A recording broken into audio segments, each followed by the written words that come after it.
Alléluia. Nous voyons là deux offrandes qui représentent deux cœurs. Amen. Ton offrande, c'est ton cœur. Ton offrande, c'est ta pensée. L'offrande, c'est un esprit. L'offrande vient de quelque part. Alléluia. Chaque fois que tu viens avec une offrande, sache que c'est ton cœur, c'est ton esprit, c'est ta pensée. Amen. Tu as pensé, ça vient d'un esprit, tu es venu à l'action. Alléluia. Nous voyons l'action d'Abel et de Caïn. Deux cœurs différents. Amen, amen. Qui viennent devant Dieu pour présenter les offrandes. Le premier donna le prémisse. Abel de son côté en fit une autre premier-né de son troupeau et leur graisse. L'Éternel porta un regard favorable sur Abel et sur son offrande. Amen, amen.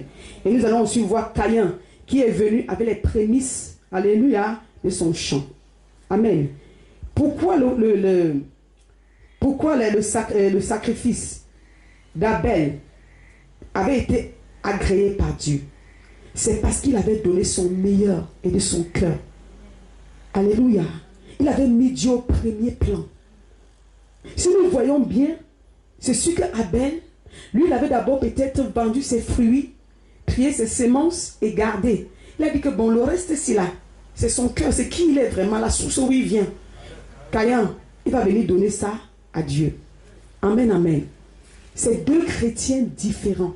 Deux personnes dans la maison de Dieu qui croient et qui servent un même Dieu, mais qui ont deux dieux différents. C'est pas le cœur.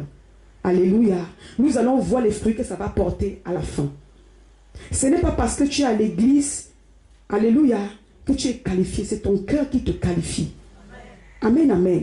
C'est ton cœur qui te qualifie.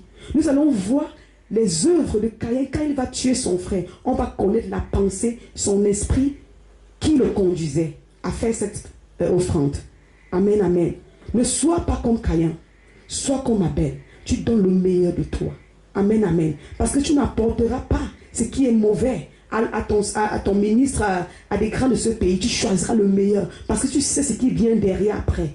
La faveur qui te sera donnée. Mais quand tu ne vois pas Dieu, tu te dis que je vais faire ce que je veux. Mais tu oublies que la parole dit, Dieu dit dans sa parole, entre dans le secret.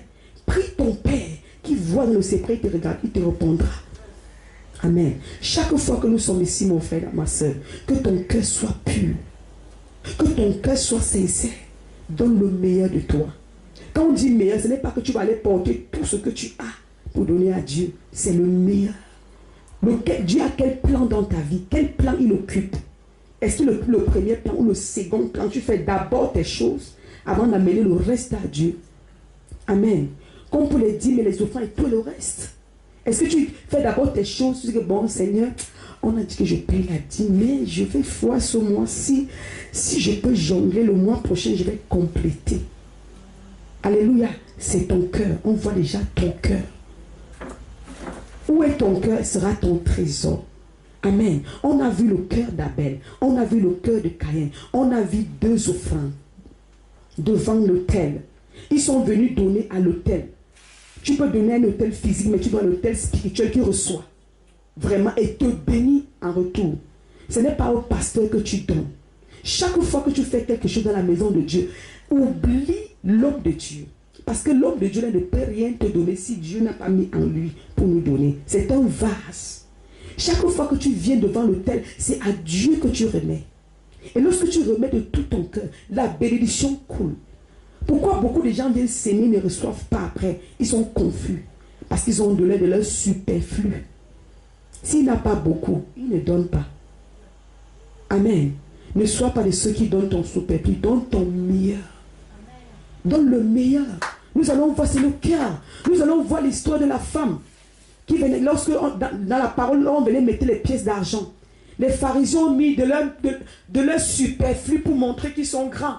Ils ont des longs soutanes. Ils sont assis dans les premiers rangs. Ils sont les prêtres de la loi. Ils sont venus déposer leur superflu, leur chair. Et qui a été agréé? C'est cette femme veuve qui a mis tout son cœur. Elle a donné tout ce qu'elle avait. Elle a donné de son cœur. Elle a dit dans son cœur, Seigneur, ce n'est pas un homme que je donne, mais c'est à toi. Alléluia. Ce n'est pas un homme que nous donnons, mais c'est à Dieu. Parce que si tu dis que tu donnes un homme, la chair va se lever, commencer à te parler. Amen, amen. Il va commencer à te parler. Nous ferons 2 offrandes. Nous voyons l'autre a été agréé. L'autre a été rejeté. Et celui qui a été rejeté, le Seigneur dit dans sa parole que, méfie-toi. Le péché est tapé à ta porte. C'est là pour savoir que lorsque ton cœur est impur, le mal, l'esprit mauvais est tapé à ta porte pour t'emmener à commettre l'erreur irréparable. Il n'y aura que Dieu pour le réparer. Chaque fois que ton cœur est noir, c'est un esprit qui est tapé. Il dit, il y a un ennemi à ta porte. Fais attention, Caïn.